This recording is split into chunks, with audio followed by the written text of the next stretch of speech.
వారు మా పేరు తీసుకున్నారు అధ్యక్ష. గౌరవనీయులు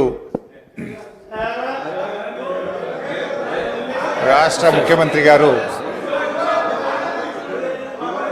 ఈ సభను ఒక నిమిషం కొద్దిగా ఓపిక ఉండాలి అధ్యక్ష. చాలా విషయాలు మాట్లాడేది ఉంది, తొందరపడకండి రాజగోపాల్ గారు. అయితే గౌరవ ముఖ్యమంత్రి గారు ఈ సభను తప్పుదోవ పట్టించే విధంగా కొన్ని వ్యాఖ్యలు చేశారు. సభ యొక్క రికార్డులు సరిచేయాల్సినటువంటి అవసరం ఉంది కనుక నేను ఈ అవకాశం తీసుకున్నాను అధ్యక్ష. ముఖ్యమంత్రి గారు మాట్లాడుతూ పోతిరెడ్డిపాడు ప్రాజెక్టు పైన మా నాయకులే కొట్లాడారు, ఆ రోజు రాజశేఖర రెడ్డి గారి క్యాబినెట్లో ఉన్నటువంటి మంత్రులు మాట్లాడలేదు అనేటువంటి మాట వారు మాట్లాడినారు. నేను దాని మీద ఒకరోజు వీలైతే చర్చ పెట్టండి, సభ రికార్డులు తీసి బయట పెట్టండి, వీడియో ఫుటేజ్ కూడా ఉంటుంది సభలో, అన్ని విషయాలు కూడా బయట పెడితే దాని మీద నేను చర్చకు సిద్ధం. But I want to reiterate the record. ఆ రోజు రాజశేఖర రెడ్డి గారి క్యాబినెట్ నుంచి మేము 6 మంత్రులం 14 నెలలకే మేము రాజీనామా చేశాము. మేము రాజీనామా చేసినప్పుడు చెప్పే 6 కారణాలు, అందులో మొట్టమొదటి కారణం అక్రమంగా పోతిరెడ్డిపాడు ప్రాజెక్టును పొక్కగొట్టి మా తెలంగాణకు దక్కాల్సిన కృష్ణా నదీ జలాలను రాయలసీమకు తరలించకపోతున్నందుకు నిరసనగా ఈ క్యాబినెట్ నుంచి మేము వైదొలుగుతున్నాము. తెలంగాణను ముంచి పులిచింతల ప్రాజెక్టు గట్టి ఆంధ్రాకు నీళ్లు మళ్లించే పులిచింతల ప్రాజెక్టును ఆపకపోవడం వల్ల మేము ఈ క్యాబినెట్ నుంచి వైదొలుగుతున్నాము. 610 జీవో అమలు చేయడంలో నిర్లక్ష్యం కారణంగా మా తెలంగాణ పిల్లలకు ఉద్యోగాలు దక్కే విషయంలో మా మాట తప్పుతున్నందుకు నిరసనగా ఈ క్యాబినెట్ నుంచి మేము వైదొలుగుతున్నాము. నక్సలైట్లతో చర్చల పేరిట చర్చలు జరిపి ఎన్కౌంటర్లు చేస్తున్నారు, ఆ ఫేక్ ఎన్కౌంటర్లు జరుగుతున్నాయి కనుక మేము రాజీనామా చేస్తున్నాము.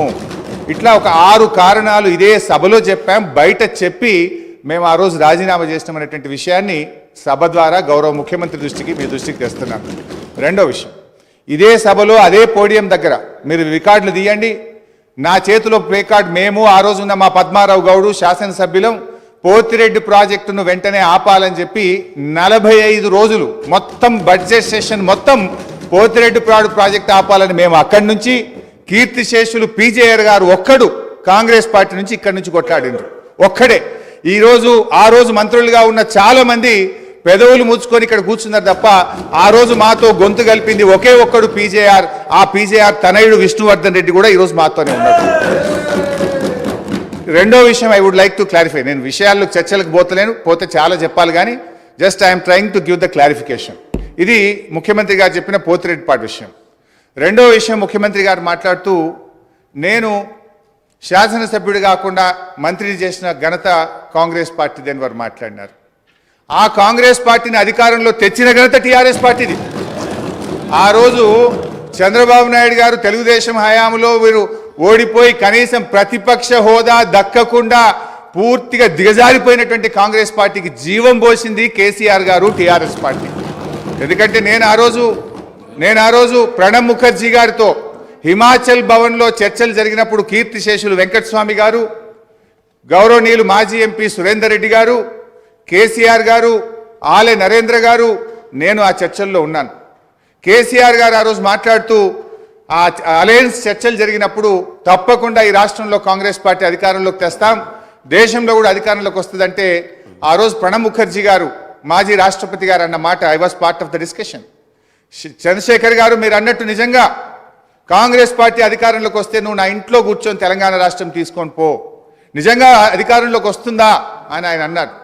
ఆ రోజు మేం పొత్తు పెట్టుకోవడం వల్లనే ఆ రోజు కాంగ్రెస్ పార్టీ అధికారంలోకి వచ్చింది తప్ప మీరేదో గెలిస్తే మాకు పదవులు ఇచ్చారు కాదు. మేము కాంగ్రెస్ పార్టీకి భిక్ష పెట్టినాం, మేము కాంగ్రెస్ పార్టీని అధికారంలో తేవడానికి ఆ రోజు సహకరించమనే విషయాన్ని గుర్తు చేస్తా ఉన్నాం. అధ్యక్ష, కేసీఆర్ గారి గురించి కూడా వారు మాట్లాడినారు. Just I'm trying to set right the record. నేను స్పీచ్ ఇవ్వడం లేదు, స్పీచ్ ఇచ్చినప్పుడు నేను ఇంకా చాలా విషయాలు చెప్తా, ఓన్లీ రికార్డ్ సెట్ రైట్ చేసే ప్రయత్నం చేస్తున్నా. వారు ఏం మాట్లాడినారంటే కేసీఆర్ గారిని మేము ఎంపీ చేసినామని చెప్పి మాట్లాడుతున్నారు. కేసీఆర్ ఆ రోజు కాంగ్రెస్ పార్టీతో పొత్తు పెట్టుకున్నప్పుడు కేసీఆర్ గారి గురించి ఒకటే విషయం చెప్పి నేను ముగిస్తా అధ్యక్ష. ఓన్లీ వన్ మినిట్ అధ్యక్ష. 1 minute అధ్యక్ష.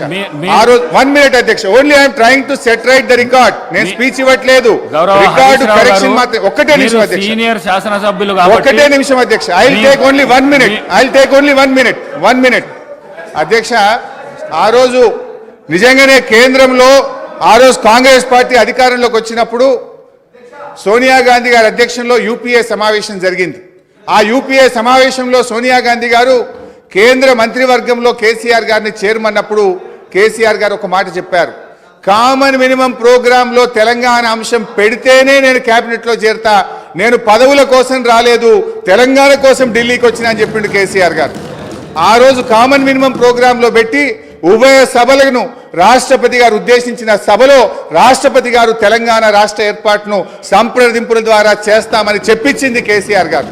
ఆ రోజు షిప్పింగ్ పోర్ట్ఫోలియో ఇస్తే అధ్యక్ష, ఆ రోజు షిప్పింగ్ పోర్ట్ఫోలియో ఇస్తే అధ్యక్ష షిప్పింగ్ పోర్ట్ఫోలియో ఇస్తే అధ్యక్ష ఒక్కటే నిమిషం, ఆ రోజు డిఎంకే పార్టీ మాకు షిప్పింగ్ పోర్ట్ఫోలియోగా శ్రీధర్ బాబు గారు, నేను గౌరవ మంత్రి ప్లీజ్ సార్, గౌరవ మాజీ మంత్రి గారికి, ఎందుకంటే వారికి కూడా శాసనసభ వ్యవహారాలకు సంబంధించిన మంత్రి గారు, ఈ డిస్కషన్కి సంబంధించి ఈ చర్చకు సంబంధించి ఇంతకుముందు గౌరవ ముఖ్యమంత్రి గారు చెప్పినట్టు చర్చకు, ఈ విధమైన లఘు చర్చకు మనము మీరు అనుమతిస్తే రేపు కానీ ఎల్లుండి కానీ ఆవలెల్లుండి కానీ మనం బయలుపెడతాం. అధ్యక్ష, వారికి నేను ఈ విధంగా మీరు అందరికీ మరి అవకాశం ఇస్తే సమయం సరిపోదు సార్. నేను గౌరవ ప్రతిపక్ష సభ్యులను కూడా కోరుతా ఉన్నాను, గవర్నర్ ప్రసంగాన్పై ధన్యవాద తీర్మానం విషయంలో స్పష్టంగా మీరు చెప్పే అనేక అంశాల విషయంలో 50 సంవత్సరాల చరిత్ర గురించి కానీ చెప్పండి. మీరు 10 సంవత్సరాల కాలం పాటు, నేను దాంట్లో 5 సంవత్సరాలు ఉన్నాను, అదే చెప్తూ వచ్చారు, ప్రజలు అందరూ కూడా వింటూ వచ్చారు. ఆఖరుకు తీర్పు ఏ విధంగా ఇచ్చారో ఇప్పటికైనా మీరు దయచేసి రియలైజ్ కావాలని కోరుతా ఉన్నారు. ఇందిరమ్మ రాజ్యం రావాలి. పెద్దలు కేటీఆర్ గారు చెప్పారు ఇందిరమ్మ రాజ్యం అంటే ఏ విధంగా ఉంటుందని. సరే, ప్రజలందరికీ తెలిసి ఈరోజు అందరూ కూడా చదువుకున్నవారు, అందరూ కూడా అవగాహన ఉన్న వ్యక్తులు. అయినా కానీ ఇందిరమ్మ రాజ్యంలోనే సామాజిక న్యాయం జరిగింది, ఇందిరమ్మ రాజ్యంలోనే పేదవారికి న్యాయం జరిగింది, ఇందిరమ్మ రాజ్యంలోనే ఇల్లు వచ్చినాయి, ఇందిరమ్మ రాజ్యంలోనే భూములు వచ్చినాయి, ఇందిరమ్మ రాజ్యంలోనే పోడు భూములు వచ్చినాయి. ఈరోజు ఆ విధమైన మరొక్కసారి ప్రభుత్వం రావాలనే ఆలోచనతోనే తీర్పిచ్చారు కనుక, ఆ క్రమంలో కొత్త ప్రభుత్వం ఏర్పాటైన తర్వాత మీరు ఏదైనా మీ ఆలోచనలు ఇస్తే తప్పకుండా మేము ఒక కన్స్ట్రక్టివ్ క్రిటిసిజం చేయండి, we will try to accept it. కానీ పదే మళ్ళా 50 సంవత్సరాలకు అంతపూర్వకం పెద్దలు హరీష్ రావు గారు చెప్పారు, మేం చేయబట్టి కాంగ్రెస్ పార్టీ అధికారంలోకి వచ్చిందని. మేము 91 మంది ఉన్నాము, 90 మేము ఉన్నాము, మీరు ఉన్నది ఎంతమంది? దాని తర్వాత ఎన్ని సీట్లు మీరు నిలబడ్డారు, ఎంతమంది గెలిచారు? దాని తదుపరి జరిగిన 2000 ఎన్నికల్లో ఎంతమంది మీరు నిలబడ్డారు, ఎంతమంది గెలిచారు? ఇవన్నీ కూడా బేరీజ్ చేసుకోవడానికి మరొకసారి ఒక చర్చ పెట్టండి అధ్యక్ష. కానీ నేను దయచేసి గౌరవ సభ్యులందరినీ కూడా కోరుతా ఉన్నాను, ఈరోజు గవర్నర్ గారి ప్రసంగంపై ఈరోజు వారి పేరు తీశారనుకో వారు మాట్లాడుతూ అంటారు, వీరి పేరు తీశారనుకో వీరు మాట్లాడుతూ అంటారు.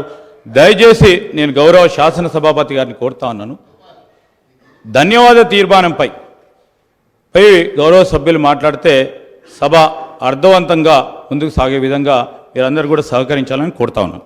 గౌరవ కేటీఆర్ గారు,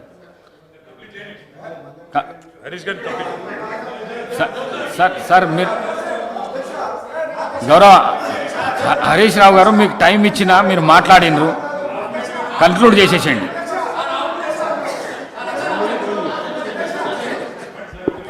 స్పీకర్ సార్, ఇప్పుడు నేను లేవాలని కానీ మాట్లాడాలని అనుకోలేదు. గౌరవ ముఖ్యమంత్రి గారు మాట్లాడుతూ సభను తప్పుదోవిచ్చే విధంగా ఆయన మాట్లాడినప్పుడు సభ యొక్క రికార్డును రెక్టిఫై చేయడం నా బాధ్యత.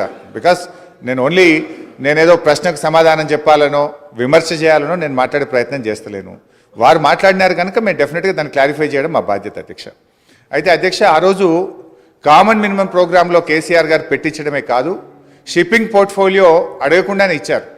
ఆ రోజు డిఎంకే పార్టీ నాకు షిప్పింగ్ పోర్ట్ఫోలియో ఇవ్వకపోతే మేము యూపీఐ నుంచి బయటకు పోతామంటే, నేను మంత్రి పదవి కోసం ఢిల్లీ రాలేదు, నాకు ఈ పోర్ట్ఫోలియో అక్కర్లేదు, వారికి ఇచ్చేయండి, నేను వచ్చింది తెలంగాణ కోసమని షిప్పింగ్ పోర్ట్ఫోలియోను స్వచ్ఛందంగా వదులుకున్నటువంటి చరిత్ర కేసీఆర్ గారిది, టీఆర్ఎస్ పార్టీది అధ్యక్ష. అధ్యక్ష, ఈరోజు రేవంత్ రెడ్డి గారు మాట్లాడుతూ మేమేదో పదవులు ఇచ్చామని, పదవులను గడ్డిపోచల్లాగా త్యజించిన చరిత్ర ఈ దేశంలో ఎవరికన్నా ఉందంటే అది కేసీఆర్కు టీఆర్ఎస్ పార్టీకి ఉంది. త్యాగాల పునాదుల మీద తెలంగాణ తెచ్చిన చరిత్ర ఉంది అధ్యక్ష. అనవసరంగా మేమేదో పదవులు ఇచ్చినామని, మేమేదో పదవుల కోసం పాకులాడినామనేటువంటి విధంగా వారు మాట్లాడద్దు.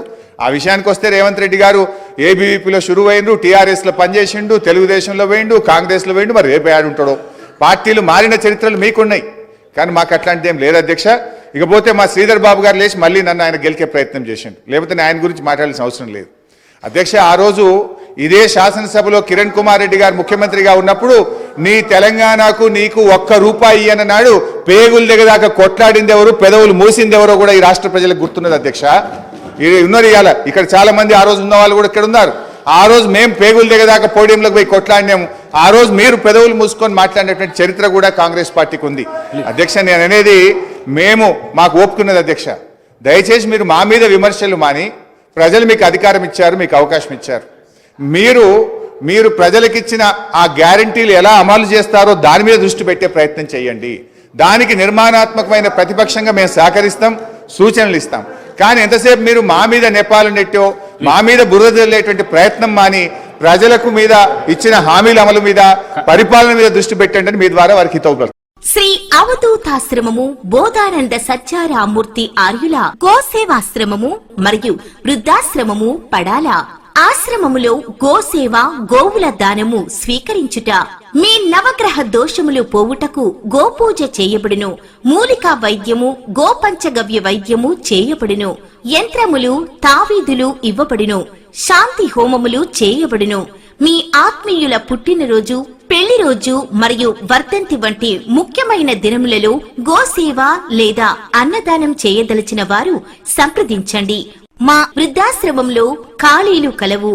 చేరదలిచిన వారు సంప్రదించండి. శ్రీ శ్రీ శ్రీ స్వామి బోధానందగిరి శ్రీ అవధూతాశ్రమము, అయ్యప్ప స్వామి గుడి దగ్గర, పడాల, తాడేపల్లిగూడెం 2. Cell numbers 7981356374, 9618034 138.